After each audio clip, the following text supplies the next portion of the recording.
Greetings, humans. You have entered the Command Zone, your destination for all aspects of Elder Dragon Highlander. Enjoy your stay. How's it, everybody? Welcome back to another episode of the Command Zone podcast. I'm your host, Josh Lee Kwai. I'm your other host, Rachel Weeks. I'm not doing a voice, though. I don't know why that happened. I just reminded myself of a game show voice. Welcome back to another episode. On this episode, what are we talking about today, Rachel? It's like game show crossed with news. I don't know. Yeah, it reminds me of like the intro to the Powerpuff Girls. All right. So we did an episode a little bit ago. It was episode 508, where we talked about the good cards that we don't put in our decks. Right. Because for one reason or another. And we talked to all the members of the Command Zone staff, and there was a really great response to that episode. We had a ton of fun putting it together. And we got some comments that were requesting just the opposite. Yeah, these are the cards we know aren't good, but we love them anyway. We love to play them yeah. because we like what they do or whatever. So these are the bad cards that we love to play. Yeah, a really cool topic. And when we started thinking of it, I wasn't sure if there was going to be a lot of interesting things there. Turns out there are a lot of interesting things. Everybody likes these weirdos. Yeah, you learn a lot about people. You're like, oh, that card, huh? Now that makes sense with your personality. Yeah, it's a lot of fun. All right, before we get into it, though, of course, if you want to get a hold of any of these cards that are quote-unquote bad, but we love to play, cardkingdom.com/command. That's where you need to go to pick up all your Magic products, sealed product. They will cover all your needs as far as Phyrexia all will be one. That's right. You can get bundles, collector's boosters, set boosters, and even draft boosters. We really love card. I'm going to stop now. I'm going to stop. I was like, oh, geez, it's hard to do that. I don't know how that Jeopardy guy does it. We really do love Card Kingdom, and one of the biggest things we always talk about is just the convenience factor of getting all of your cards. You make this big list of singles for your deck, and you get them all from one place because they have a huge inventory, and they all come in one package all at once. And when new sets come out, like now, these are the times when we are building brand new decks from the ground up, and you're often ordering like all 63 cards that are going to go in your deck because you already have the lands probably, hopefully. And it's really awesome when that whole deck arrives in your mail, and you're like, sweet, shuffle the lands in, play it, where you're not like waiting for additional envelopes to show up and things like that. So cardkingdom.com/command. Can't recommend them highly enough. Yeah, and once you have those cards in your hand, you're going to need to protect them. You're going to need to put them in sleeves and in deck boxes and on playmats. Go to ultrapro.com/command to pick up all of the card accessories that you need. There's some very cool ones from Phyrexia All Will Be One, some drippy, icky, ickery, oily stuff that you can pick up. So if you're supporting the Rebels or Team Phyrexia, go to ultrapro.com/command for the deck boxes and sleeves and stuff that you need. I use UltraPro to organize my collection. Is a really big reason that I go to UltraPro. So I have UltraPro binders, I have UltraPro boxes. I use UltraPro to sort my cards because they have plastic card sorters, and I am the dividers too. I really find useful. We've all had that thing where you have the BCW box or the white box or whatever, and your cards just like, I need something to tell me where these stop and those start within this box. Absolutely. Yeah. I used like Magic cards for a while, and I was like, this doesn't work at all. They're the same size. They're the same size. Who thought of this brilliant idea? Well, ultrapro.com/command for all of your storage solutions and playmats and accessories that you're excited about. And of course, the final way to support all of our content is directly if you go to patreon.com/commandzone. You can join our community. You get to chat with our team, Jimmy, me, Rachel, Ladee Danger, Jake, Murph, Craig. Everybody's in our Discord, on our community, playing Spell Table with patrons at certain tiers. We have all kinds of perks. Get to see extra turns and game nights earlier than everybody else. So if you would like to support our content, join our community, hang out with us, patreon.com/commandzone is the place to go. And of course, one of the biggest perks is we shout out one lucky patron every single episode. And this episode is dedicated to Aaron Kozub. Kozub is probably better. I'm not sure. Thanks, Aaron. Aaron, either way, you rock. You rock. Sorry about your name. We just did the thing where we said it all the different ways, so one of them was right. All right, let's get into the main topic here, Rachel. Yeah, we're talking about bad cards today, or at least cards that probably aren't an optimal choice in your deck. Right. When we say something's bad, I get yelled at a lot on Twitter and things for how dare you call Chromatic Lantern bad or whatever. What we mean is that we don't think the card is probably the best card in the slot that you could be running, or one of the better cards, and there are reasons why it's probably not optimal. But Commander's about self-expression. Yeah. It's often about things like nostalgia and like what your favorite card is or the first rare you opened and things like that.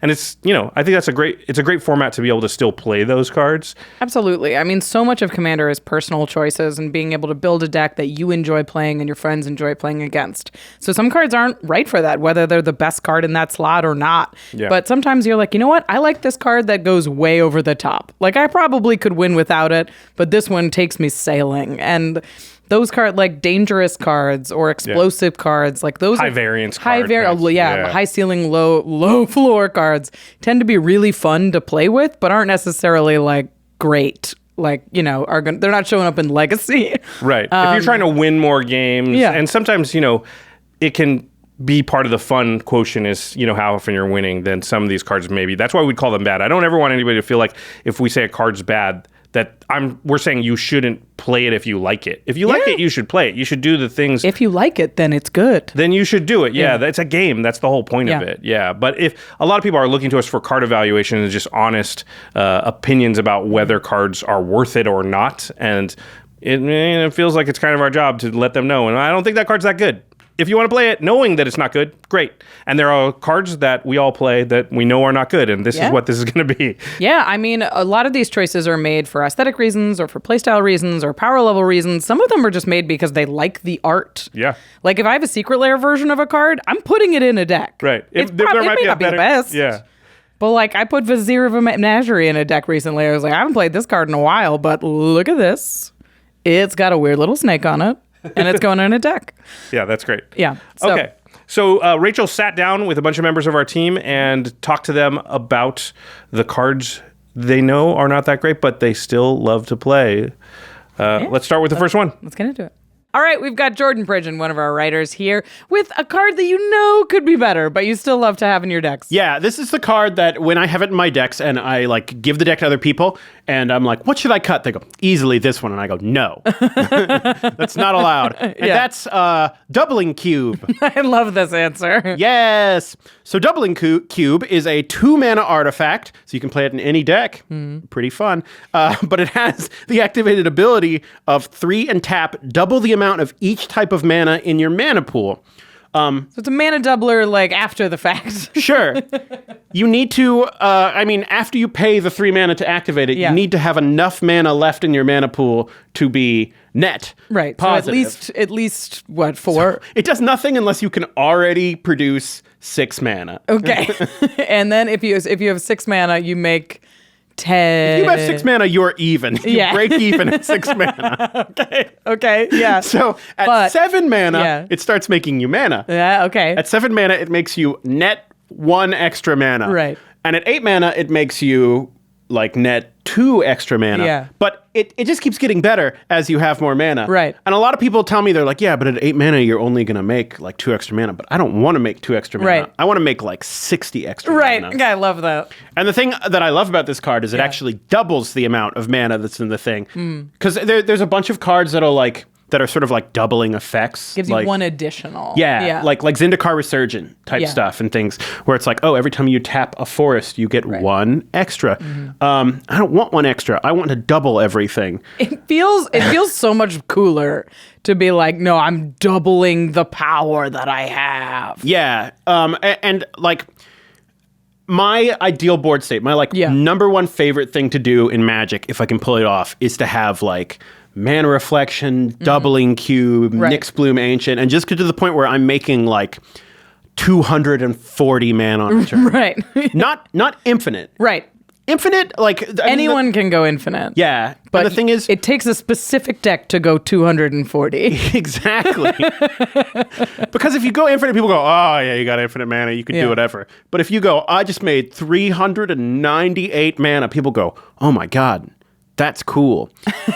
And they're right. It is cool. Yeah. My like number one favorite win con in Commander is just Genesis waving my entire deck out. Incredible. At once. And like Doubling Cube helps make that happen. Right. I love this because it's a very over the top card. It's such a win more card. It's like if you have a lot of mana, have like just as much a lot of mana. Oh, yeah. Which is incredible. And it feels really fun and powerful, which is what you want your commander deck to be. Pretty much any strategy where doubling cube is giving you the mana you need to win, you could have restructured the deck to win more efficiently with less mana. You probably could have won with 158 mana. Exactly. But instead, you could spend 3 of that 158 mana and go down to having 155 mana. Ooh. And then you could have 310 mana. And doubling cube makes that possible. They could be twice as dead. Yeah. Exactly. I love that. Thanks, Jordan. Yep. Happy to help. And now we've got Jake Boss here with a card that you know there are probably better cards, but you still play this one. This is a reckless card. Some cards are very good, and we offset that by the mana cost. So like a 8 CMC card, you better be good. Yeah. Okay, but this one has a massive drawback. It's Song of Creation. It's 1, a green, a blue, and a red. So 4 CMC total for an enchantment. It says you may play an additional land on each of your turns. Cool. Whenever you cast a spell, draw 2 cards. Really cool. And an outlet for that with that Explorer effect. I'm never going to get some stuff I can't use. However, at the beginning of your end step, discard your hand. So you better do it now. Yeah. Whatever you're doing, you better do it now. Turn. Yeah, I've talked about this on the podcast before, but I was once at a party and I was playing in a game where I was trying to play with Post Malone. Yeah. Okay. So I got to get out of this game right now. Right. Yeah. Okay. And so I'm playing an Omnath Enchantress deck, and I used this card to draw the entire deck. And then, I'm stupid. I milled. I lose. I got to go. And then I got in that pod. But he used this to scoop. Yeah. This first card, I'll draw 60 cards, though. Yeah. I something about scooping to go be like, screw you guys. I'm going to go play with Post Malone. Yeah. It's kind of in bad taste, but this was another way of doing the same thing. To those who were in that game, I'm sorry. But basically this card says, pop off, go off. It's like putting your card draw on a credit card. Yeah. Then the end of the month comes and it's like, I don't remember doing that. Like, why did we go out to dinner so much? Why did we draw that many cards? You know what this card reminds me of? What? It's the old thing where it's like, you want to smoke cigarettes? You're going to smoke the whole pack of cigarettes. Why don't you play the whole deck of cards? Exactly. It's like, you're interested in drawing cards? Here's some cards. Here they are. Yeah, this card, it's fun for a little while, but it's really irresponsible. It's so annoying on Arena. Yeah. Because when you drop it, your opponent basically doesn't want to watch you go off this whole time because you can be drawing 2 cards. And the tough thing for me is I always play decks where I could top deck the win in a very annoying way.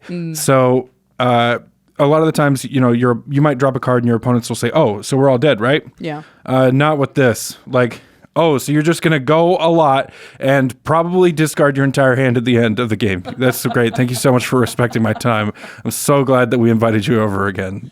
But what a turn it was. Yeah, it'll create a legendary turn or 2, but at what cost? I really should be playing more responsible card draw, more responsible mana ramp, or maybe playing this in Enchantress deck and replenishing all of my cards back out. See, there you go. So you have to take advantage of the discarding to hand size. That's it. If you can maximize on this cost, that's great for you. But the folks who are playing this card are treating it like a credit card. I love that you play this card. I think Commander players should play more dangerous cards. Yeah. Because they're dangerous for a reason. So I they know make you these, think that. I That like is dangerous so your cards. style. Yeah. Oh my God. I love a card that people play and you're like, that does what? Yeah. What are you doing with this trash card? What? Yeah. Like anytime I can use a terrible card to do something insane is so fun. And even if I lose, it's like I died doing something that was It's not like pretty sweet.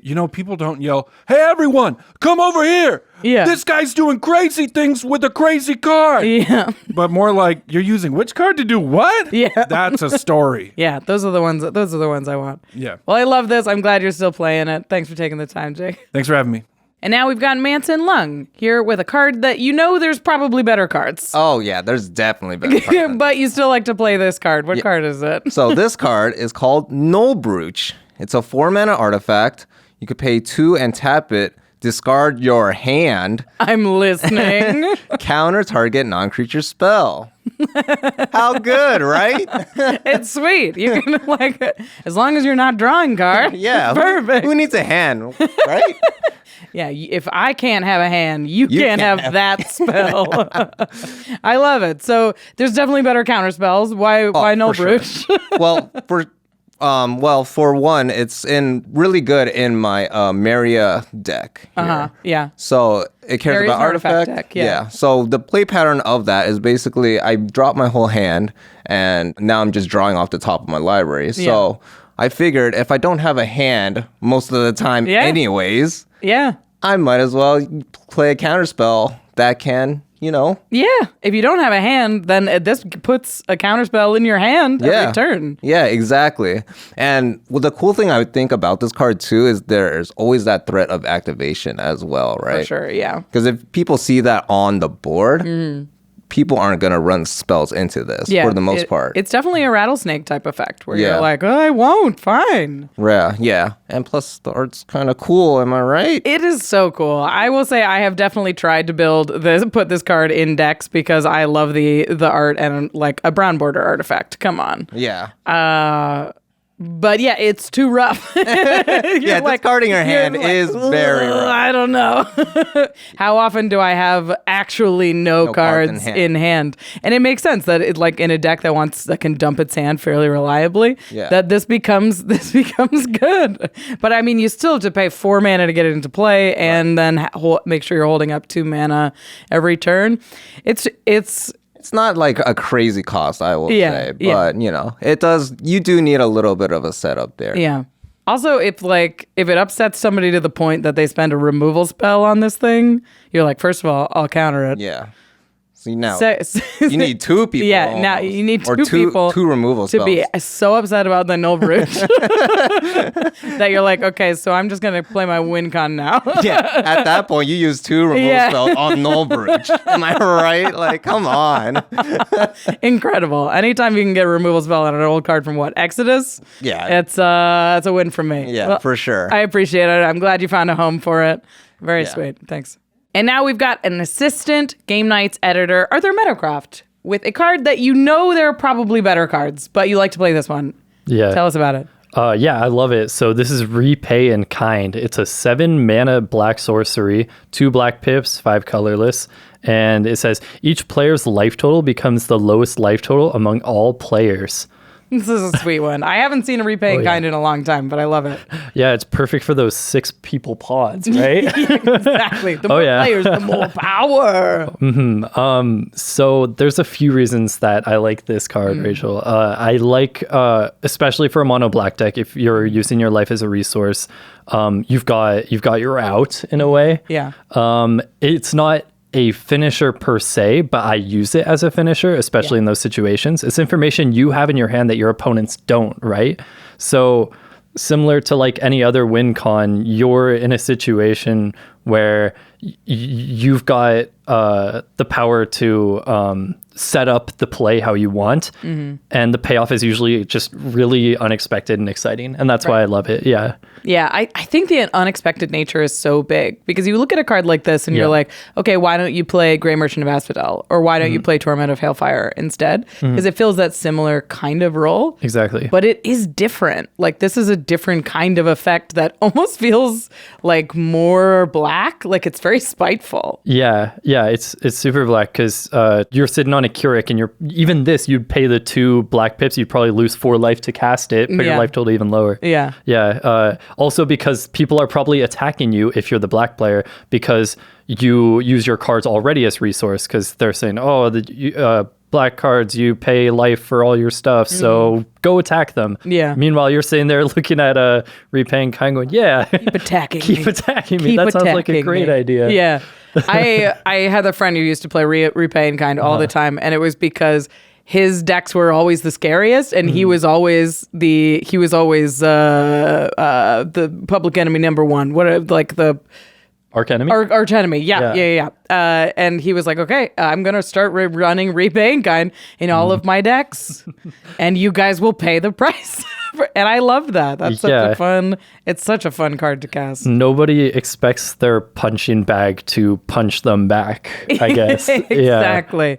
Yeah, when you're starting to kill somebody, you don't think that you're also trying to kill. You know what it's like? It's kind of like a secret stuffy doll.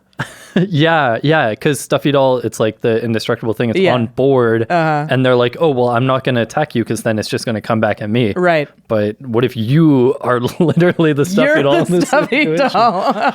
Yeah, exactly. I'm going to start running Repay in my decks. That's a great reason. Yeah. I love that. I think it's perfect for anybody that's like tired of Torment of Hailfire and Exsanguinate, and as you said, like Grey Merchant loops. Because it will fulfill a similar role. I love to pair. Okay, I've done this before. I know it sounds crazy, but I like to pair it with Necropotence and Deadly Tempest, which says destroy all creatures, and each player loses life equal to number of creatures they control. Yeah. So I get my life total low with Necropotence, and I play this, and then my life total's at like 1 to 5, and then I play Deadly Tempest, destroy all creatures. Right. And you got to work for it. Like that's like a 6, 7, 8, a ton of mana. A 16 mana player. Yeah, I was gonna say at least. I always have a problem. Like I don't build a lot of black because the black win cons are so ubiquitous. There's like it's Blood Artist or it's Torment or it's Grey Merchant of Asphodel, and that's sort of it. Yeah. And I was like, it's hard coming up with a win con in black that I feel like I really earned. And Repay in Kind feels like you kind of earned it. You took your licks for it. You really earn it. So I love this one, but pulling it back, and I will consider putting it in my decks. Sweet. I think it's a cool choice. That's cool to hear. Thanks, Arthur. Thanks, Rachel. Up next, we've got Josh's executive assistant, Gabriel Pozos. Howdy.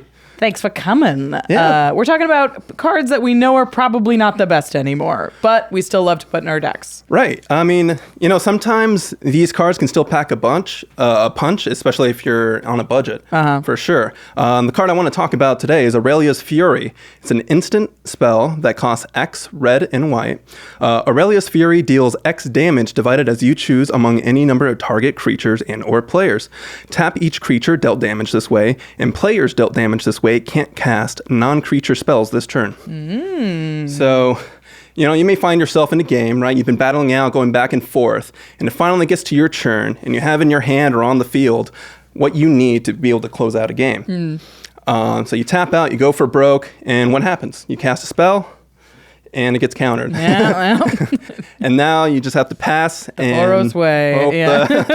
Yeah, maybe you can swing out, but basically, I was looking for ways to close out a game, to help me close out a game in these Boros or Mardu colors. And that to try to play around a counterspell. And there are more efficient ways than Aurelia's Fury to do this. Yeah. Like there's a Silence, there's Ranger Captain of Eos. Yeah, that's a great one. Grand Abolisher. I also like Boseiju, who shelters all, which is a good one. Sure, yeah, absolutely. And there's a new one, Myrel, Shield of Argive. Yeah. But if you're those are pretty expensive. So if you're on a budget, Aurelia's Fury can also get you there, although it only does non-creature spells. But basically, why it's not as good is because not only do you need the mana to actually cast whatever game-winning spell it might be. Yeah. It could be like an X spell, like an Earthquake, or maybe a pump spell or something. Yeah. But you also need the mana to sink into this to actually Which isn't... hit all three of your opponents. Yeah. To actually be able to try to close out that game. But yeah. Yeah, I mean, Aurelia's Fury, you trade mana efficiency for flexibility. I mean, Aurelia's Fury used to see a ton of play in Commander, and I think people knew to play around it. And these days it's fallen out of fashion a little bit. So those kind of cards can really surprise people. You're like, I haven't seen an Aurelia's Fury in like 5 years, but it's still great. I mean, you can get blockers out of the way when people think they're safe. Absolutely. You can go face with it and be like, you're gone. You can remove creatures that are just, it's like doubles as an expensive removal spell. There's a ton of flexibility there. And even you can play it defensively too, because it is an instant. So like if you're going up against like say like a Dragon's Approach deck or another Storm deck, you can try to preemptively use it to silence them that turn and try to give the table another chance to maybe deal with their engine, like if they have like Thrumming Stone or something. Yeah, I mean there's definitely cards that people tend to run over Aurelia's Fury, but I do like the flexibility of this card, especially like people don't expect the Boros deck to have the answers, especially like against a Storm deck, or like if somebody's going to attack and you can tap down 3 creatures. Like that's not something that people expect, especially out of an aggressive Boros or Mardu deck. So these kind of surprises are so fun and make for big moments in Commander games where you're like, all right, I have the win, and you're like, actually the Boros deck has the answer. It's always nice for the Boros deck to be able to do that. Yeah, it feels like darkness, you know. It's like the black deck isn't supposed to have the fog. The Boros deck isn't supposed to have the answers. So I love that. I appreciate you bringing that card. For sure. Thank you. Thanks. Up next, we've got Ladee Danger. Here with a card that is like, it's probably not the best, but it's fun. Subjectively good is what I'm calling it. Could be good. Could be good. High ceiling, low floor. Yeah. You would think it'd be really good in my Mael deck. Yeah. And sometimes it is, but let me tell you about the card first in case you don't know, because it's a bad card. It's Lurking Predators, which is 4 and a green enchantment. Whenever an opponent casts a spell, reveal the top card of your library. If it's a creature card, put it on the battlefield. Otherwise, you may put that card on the bottom of your library. Mm-hmm. So there are definitely 100% better cards than this. Yeah. I like it in Mael because I run a lot of creatures. Right, yeah. In the right deck, if you can cheat it out, or if you don't have to pay the 6 mana for it, amazing. Yeah. Chances are you're probably not. Yeah. You're hard casting for 6 mana. Yeah. But I like it because it's a lot of fun. And when I get to like slam down a Giselle and you're like, what? And I'm like, so good. But kind of bad. It feels like a mini game, which is always fun to introduce. Where like, you cast a spell, are you ready to play? Is this a creature? Yeah. Bam. It's a good try builder. All right. It is one of those things you have to keep track of because you're like, what did you guys, you did the thing? You know, it's did you pay the 1? Yeah. But why it's bad is because it's pretty high mana cost for a gamble. Yeah, for you to maybe get a creature or two. Yeah. And Lurking Predators is one of those enchantments that when it comes down, the table freaks out. Yeah, everybody's like, oh my God, this is so strong. Anything. And you're like, it's maybe. Maybe. And I played a game within the office and it hit the table and everybody's like, oh, this is gonna be crazy. You gotta attack Ladee. Yeah. That seems to always be in my MO when I play games. But I think there were probably about 15 cards cast. Yeah. Do you want to know how many creatures I got? 15. None. Yeah, none. None at all. The percentage of that possibility, very low. Very low. But I hit nothing and everybody was so scared for literally no reason. And every time I was like, now I'm going to put this at the bottom. Now I'm just going to put this at the bottom. So there are better cards. I play it because it's fun. I also play it because when I originally made this deck and it was forever ago. I have barely updated it since I made it 2014, 2015. Yeah. I had the card. It was one of those things where I had the card. It technically works, so I played it. Yeah. You know, and I think that's perfectly fine to do for most people. If you have the card and there are better cards, you can buy them, but you don't have to buy them. Right, And I'm very much that of like my ex that taught me how to play Magic. I went through the whole thing. He gave me all his extra cards and I was like, okay, these cards work. Okay, this is good to go. It's playable. I'm going to do it. I mean, that's the best thing about Commander, right? Is when you build a deck, you're like, this deck will work forever, hypothetically. Yeah. Like, it may be a little underpowered or a little slow. Like, of course, Atla is probably better than Mael, but like... For sure. But this is my deck. This is the deck I built. This is the deck I have, and it's still a perfectly viable and legal deck. Yeah, and it's kind of like... I don't want to call it historic. It's not that old. But when you play it, everyone's like, I haven't seen that in forever. And I'm like, because there's probably better commanders, but I like it and it's a pretty card. And maybe that doesn't matter to everybody, but it matters to me. I love that. Yeah. My Sidisi Brood Tyrant deck feels the same, where it's like, have there been better Sultai commanders since then? Oh, yeah. Yeah, for sure. Do I need to jumpstart this deck? Yeah. Absolutely. It could take a while, but when it gets going, it's gas. Very cool. Very cool. Well, thanks for taking the time, Ladee. I appreciate it. All right. Well, I'm really enjoying these conversations so far. It's really fun to hear everyone's perspective. Yeah, I particularly loved what Jordan had to say about doubling cube. Yeah. It's like, it's one of those cards that you're like, yeah, there's better ways to make a ton of mana, but this is a way to make like a ton of mana. Yeah, you feel cool when you do it. Yeah. Where it's like, Like, of course, there's 100 easy ways to make infinite mana in Commander, but it feels so much cooler to make 300 mana. It's like we say a lot on the show. Like, it doesn't have to be infinite. I just want it to be a lot. A lot. Double cube does a lot. Yeah. So I loved that. All right, well, if you're enjoying the conversation so far, don't worry. We have a lot more still to come, but we're going to take a quick break real quick and hear a message from our sponsors. We'll be right back. Today's episode is sponsored by Honey, the easy way to save when shopping on your iPhone or computer. Hey, Rachel, Foundry Inspector. It's a good ramp card, right? Sure. It's cost reduction, so the more spells you cast, the more mana you save. Well, Honey does basically that, but for money. I like money. Tell me more. Honey is the free shopping tool that scours the internet for coupons and promo codes, so you don't have to. All you do is install Honey and shop online like you normally do. Then when you get to checkout, just click Apply Coupons, and Honey will automatically find any working promos you can apply. And it doesn't just work on desktops, it works on your iPhone too. Just activate it on Safari on your phone and save on the go. No matter what you're buying, dog toys, desk lamps, monitors, video games, Honey can help you find deals on just about anything. So it's just strictly better than shopping normally? Yeah, last week I was looking for a new Bluetooth speaker, and Honey found me a $35 cashback deal. Huh, that's just enough to buy you a Ristic study. I'm way ahead of you. Josh, you have a problem. Yes, I do.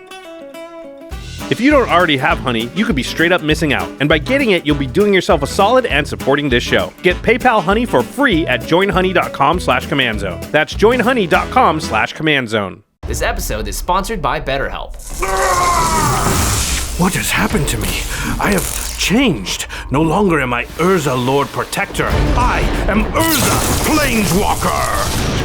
I have become my best self, but a lesson I learned all too late is if you wish to become empowered, you don't need power stones, you can just try therapy. Working with a therapist can bring you closer to becoming the best version of you. If only I'd realized that sooner. Instead of starting a war with my brother Mishra, therapy could have equipped me to work through our conflict like adults. And if you're thinking of trying therapy, BetterHelp is a great option.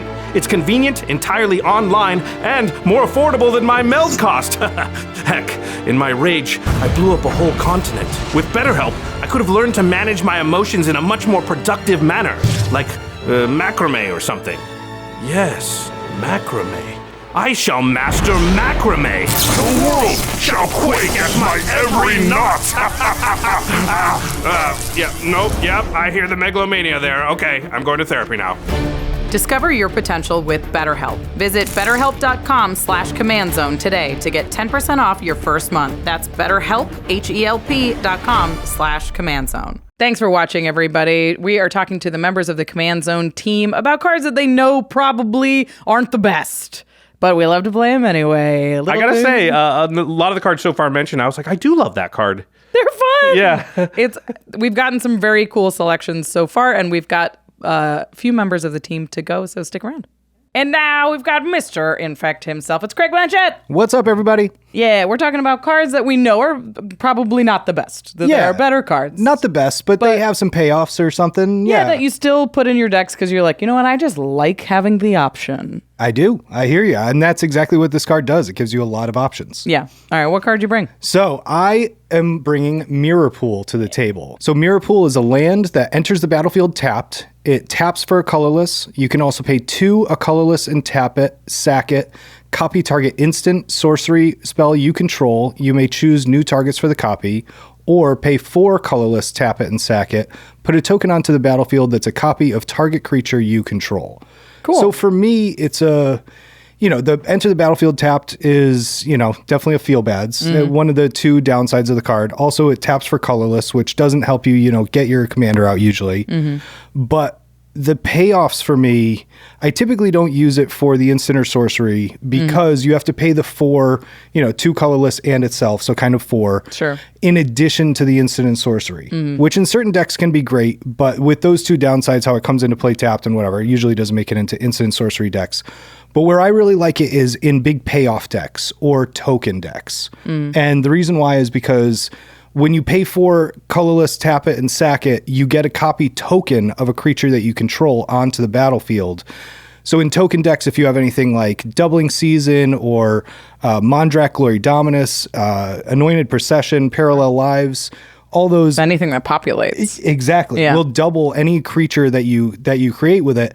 And for fun, you could always do, if you already played your Craterhoof, it gives you another crater hoof. If the first one didn't do it. Exactly. Yeah, if the first one didn't do it, but sometimes you can take out like 2 players and then, people aren't expecting it. And so, being able to copy that and then do it again is definitely a big payoff. That's cool. I mean, it's so good when you're going to be casting huge, expensive creatures. Right. Because you're like, all right, I've done the Massacre Worm thing. I need to Massacre Worm again to really Massacre clean Worm's up a the great board. target for it, right?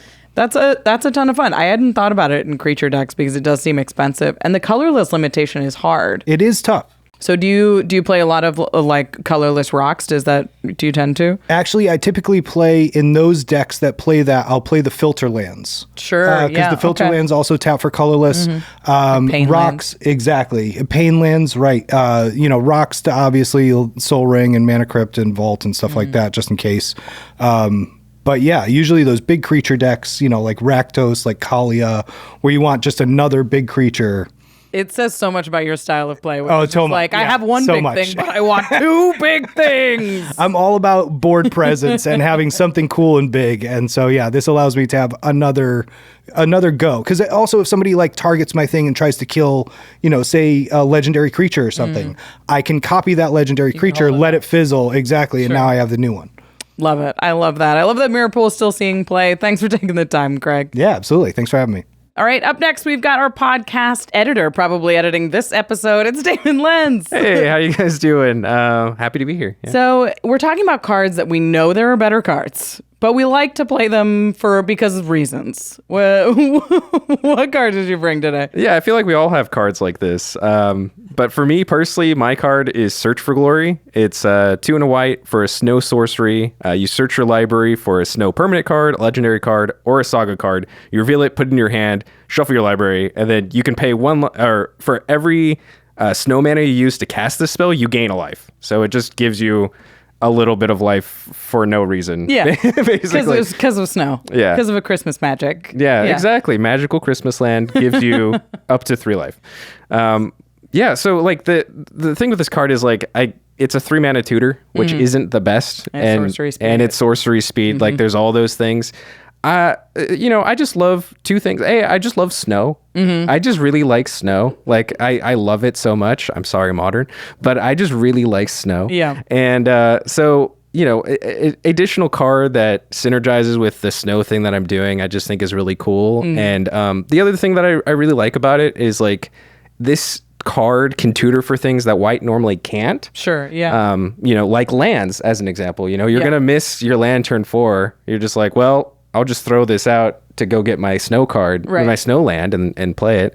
And I just love that, it because of the legendary part of it, it just lets you get so many different.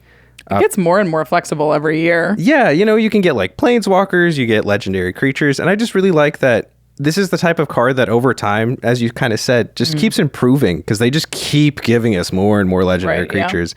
Yeah. So I just love that, like, in a white deck, it can sort of act as like a little bit of a toolboxy card where, you look for a specific card that synergizes with your particular deck that you're using when you normally wouldn't be able to go and tutor out these cards. Just as one example, like, you can tutor out the Thassa that blinks your creatures. Sure, yeah. That's and I use that in some bleak decks. And normally that'd be really hard for me to go get, but with this card, you can go get it. Right. Yeah. So. You would need like white tutors really well for enchantments or like equipment or like the primary tutors that white gets.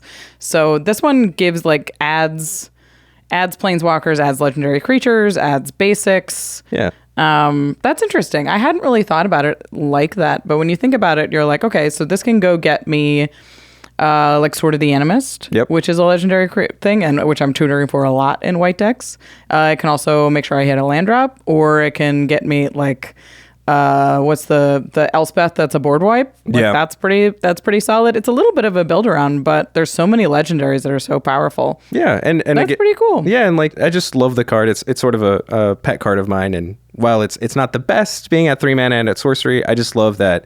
I just love conditional tutors. I love tutors that it's like, this synergizes with my deck, where I don't feel bad about tutoring because I'm like, this is specific and it works in the strategy that I'm doing. Yeah. And so that's cool. My little card. Love it. Well, thanks for taking the time, Damen. Thank you. Appreciate it.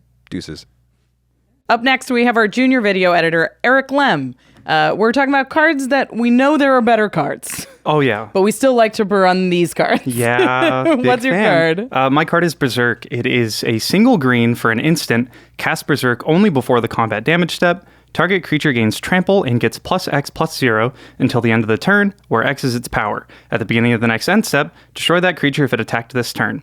So, this is not a bad card. Yeah. Historically, it is one of Magic's most powerful pump spells. It's a very killy card. You can die to Berserk. Oh my! You just get people. Yeah. It's great. I'm playing it in every single green deck I can. Is it great in Commander?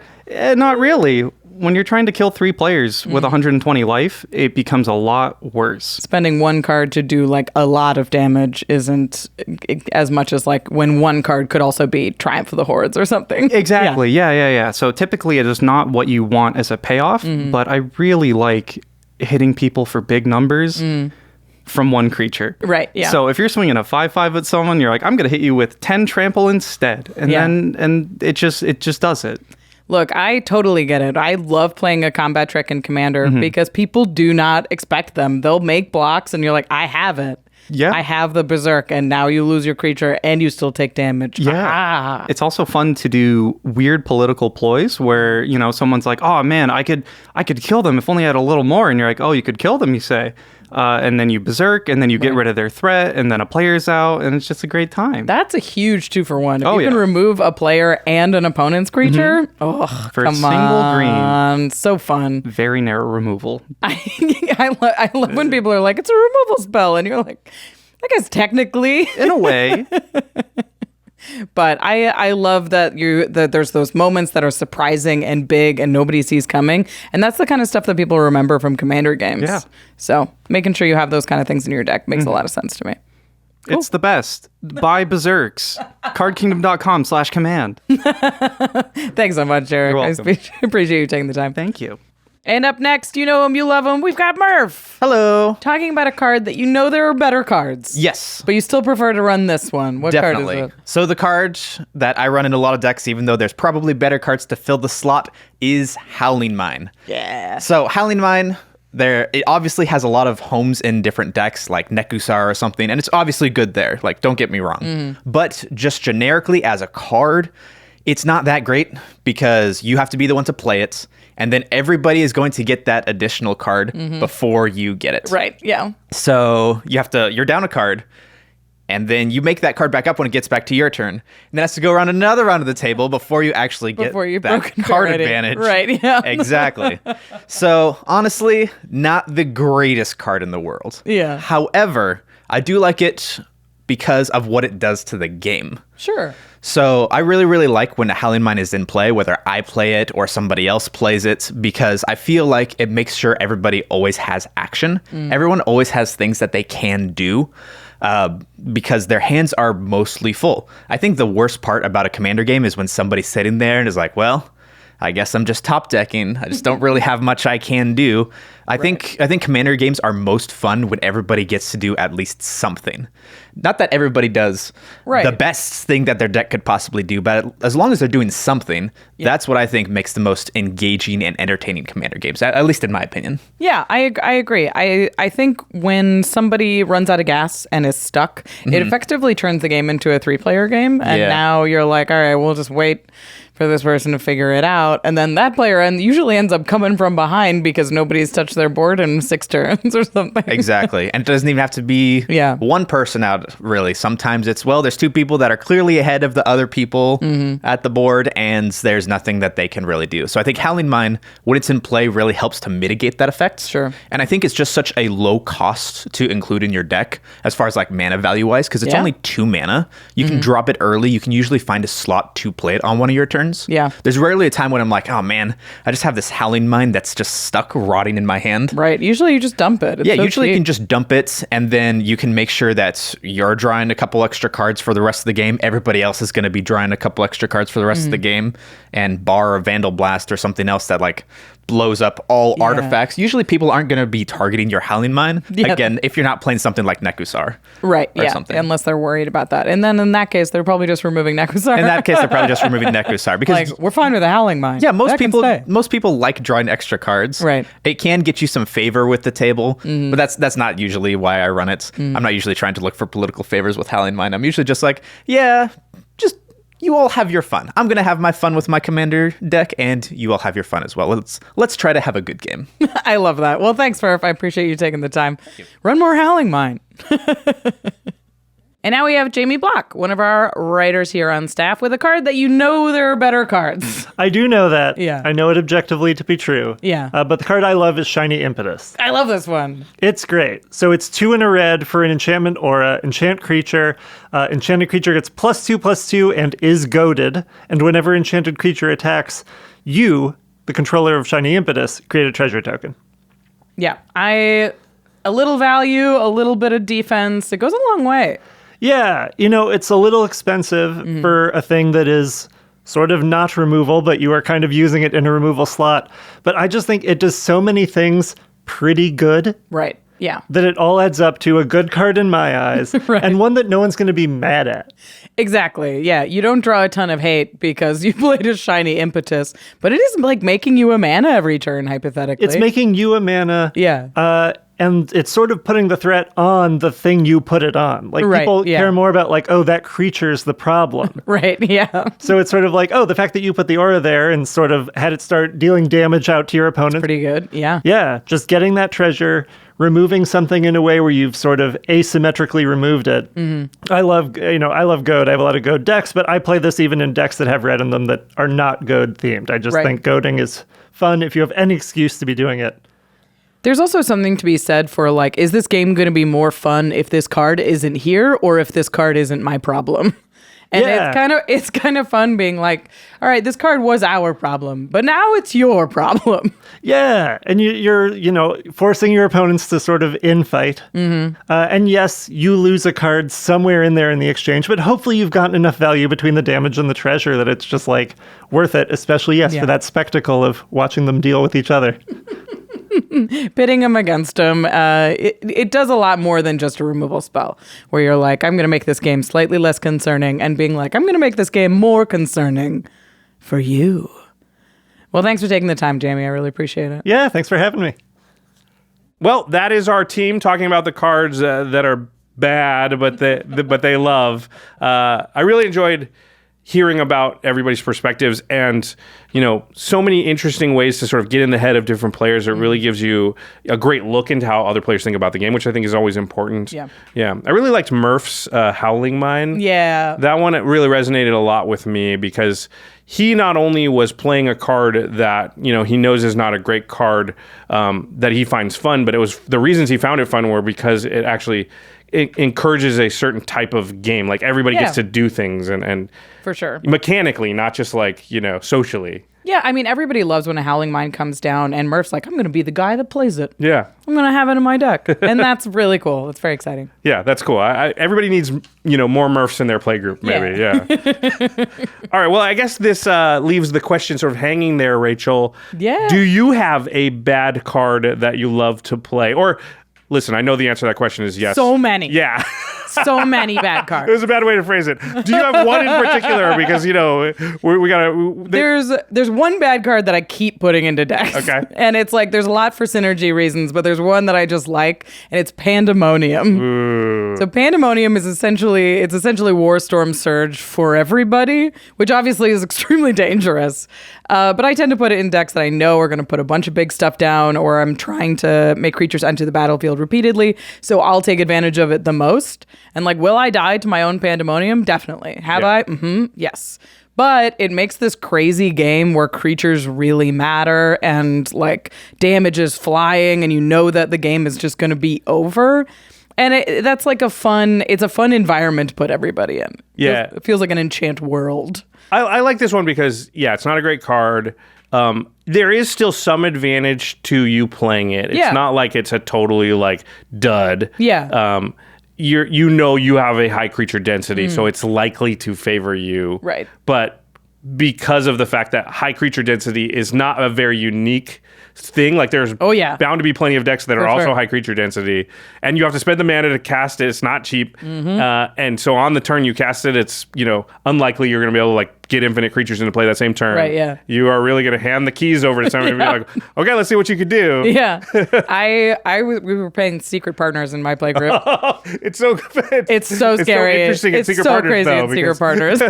So I knew my partner was playing a deck with Old Multani, which is its power and toughness is equal to the number of cards in all players' hands. Wow. There are 5 players in this game. And I played Pandemonium and was like, go nuts. That's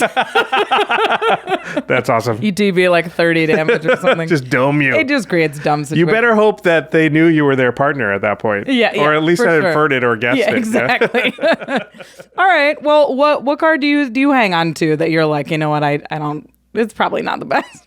Okay, well, it may shock some people, but the first card that comes to mind is Vedalken Orrery. Yeah, a bad card. It is a bad card. I think, to be fair, I think a few years ago it was good, and it's just the format has sped up to the point where like it is very difficult to spend 4 mana, cast a card, and it doesn't do anything. And there are cards that you can do that with, like Panharmonicon and things like that. But your ability to get enough value from Vedalken Orrery after you play it, like the turn after, is a lot lower than Panharmonicon. Like if you cast 1 Muldrifter the turn after you played Panharmonicon, done, great. You've broken even at the very least. Vedalken Orrery is a lot more amorphous and a lot harder to tell, but also it takes a lot more turns for that flash to add up to the point where like you got the advantage out of it. And in the old days when there was 12 turns, 14 turns in a game, you could get there with Vedalken Orrery and it felt fine. Yeah. And it's not that anymore. So, but I love the card because when I do stick it on the table and I untap with it, I feel like I have the whole world at my fingertips now. It's like, okay, cool. Now I don't have to do anything during my turn, can pass and be reactive, and I can it just gives me additional information. Like anytime I'm acting at the last possible moment every time with the most possible information, and I always feel like very safe. It's like I've got a nice warm blanket wrapped around me. Yeah. Because you're like, all right, I'm holding up in mana for a counterspell, but if there's nothing happens, I get to cast this Rampant Growth. Yeah. And like that kind of stuff is just like, I get to play exactly my game and I'm never punished. Yep. And I'm very scary. It's hard to attack me. Who knows what I can flash in? Anything. Yeah. I might not have a counterspell, but how would they ever know? Because I could literally have anything. Yeah. Yeah. There's just a lot of power to that. So I am willing to pay the downside, and the downside has just continued to grow.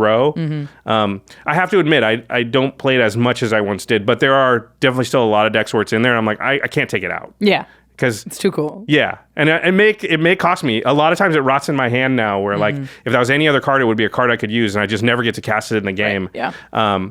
But there's still times sometimes where the games are slow enough, somebody board wipes at the right time, and you're like, cool, I'm going to get my Orrery out, and I'm going to untap with it, and then it's worth it for that warm, fuzzy feeling. Yeah, exactly. And if you're drawing enough cards, it doesn't matter if it's stuck in your hand. I don't mind the card disadvantage. Yeah. What I matter is the tempo. For sure. Yeah, it's tough. All right. That's going to do it for this episode. To the listeners, I bet you can guess what this question is. What are your favorite bad cards that you love to play? What deck or decks do you put them in, and why do you love to play with them so much? Yeah, I'm excited for this comment section. I want to see all of everybody's jank roll in. You can tell so much about a player. So you also can kind of be enlightened about things. I think Murph really talking about Howling Mine made me think I should play Howling Mine maybe a little bit more. So I like those games too. Yeah, it would be cool if more games of Commander had Howling Mine, and I can be part of this. I can solve that problem. Yeah, right? exactly. I can play it. Exactly. All right. Big thanks to Card Kingdom, and cardkingdom.com/command is the place you're going to go if you want to pick up any of the bad cards we just talked about that you want to put into your decks, or if you want to get anything from Phyrexia, all will be one. They have all the sealed product, all the singles.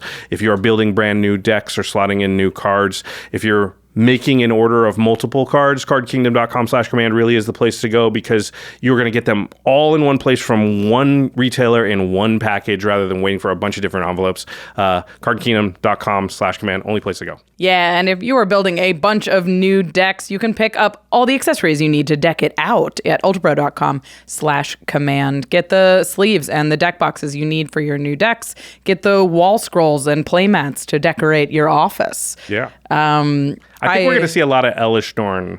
I think we're going to definitely. Yeah, so She's a lot of kind of everywhere. So Elishnorn playmats, sleeves, and deck boxes with the Elishnorn seems cool. Yeah, for sure. And they just released a new Secret Lair order that I purchased, which is the Rainbow Pony Binder one on UltraPro.com. So make sure you are staying, keeping your eyes on the website because they will have new drops that go really fast and sell out really fast. They've got foil playmats and double-sided playmats and just a ton of really valuable products for any Magic player. Again, go to ultrapro.com/command to get the products you need and support the show.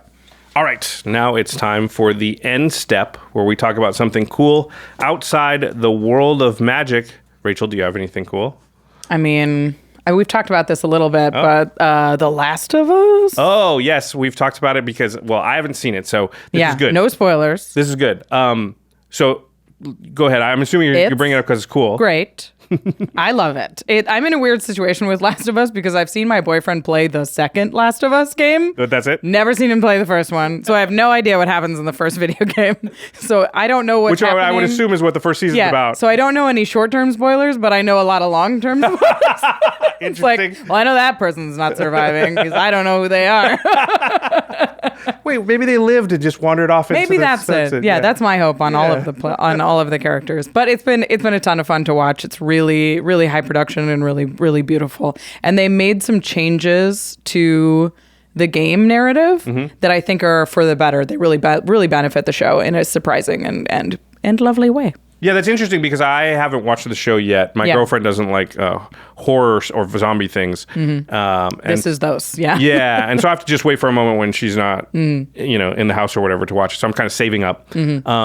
But I've heard the chatter because everyone at the office is talking about it. And one of the things I've heard multiple people say was that they changed, the story a little bit or narrative. They departed from the game storyline, but that it was good. Yeah. Like, I didn't hear anybody be like, they changed from because you hear that about Game of Thrones and other things where they're like, they changed it from the books and now it's crap. And I didn't hear that tenor to people's voice when they were saying it. It seemed like pretty much universally everybody here was, they changed from the book. They departed a little bit, but it's really good. Yeah, I think they found moments that they were like, if we can expand on this and it improves the narrative, then we're going to do this. And if we could simplify this and it improves the narrative, then we're going to do this. So they made a lot of changes that really serve the story overall. And it's really nice. It's very smart. It's a very smart way to make TV, especially when people know this product so intimately. Making a little bit of changes so you can surprise the people who know the product and don't, know all the twists and turns of it is very smart. And they've done a great job with it. All right. Well, I love Pedro Pascal and the girl was Little Bear. They're both from Game of Thrones. Yeah, they're both awesome. Yeah, so very good. It's good. Excited to check it out. Okay. That was Last of Us on HBO Max, whatever it's called now. All right. Big thanks to our amazing team here at the Command Zone. Damen Lenz, Arthur Meadowcroft, Ladee Danger, Manson Leung, Craig Blanchette, Josh Murphy, Jake Boss, Jordan Pridgen, Sam Waldo, Gaurav Gulati, Jamie Block, Mitch Trefford, Evan Limburger, Gabriel Pozos, Megan Yip, Eric Lem, and of course, our good pal, Jimmy Wong. All right. Thanks everybody for watching. Let us know about those bad cards that you love. Yeah. Yeah, I really want to hear that.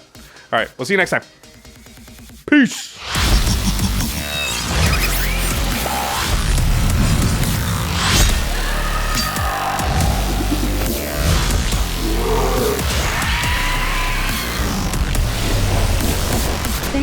For your attention. For further inquiries, send an email to commandcast@rocketjump.com or ask us on Twitter @JFWong and @JoshLeeQuai. See you later, alligator. Greetings, humans.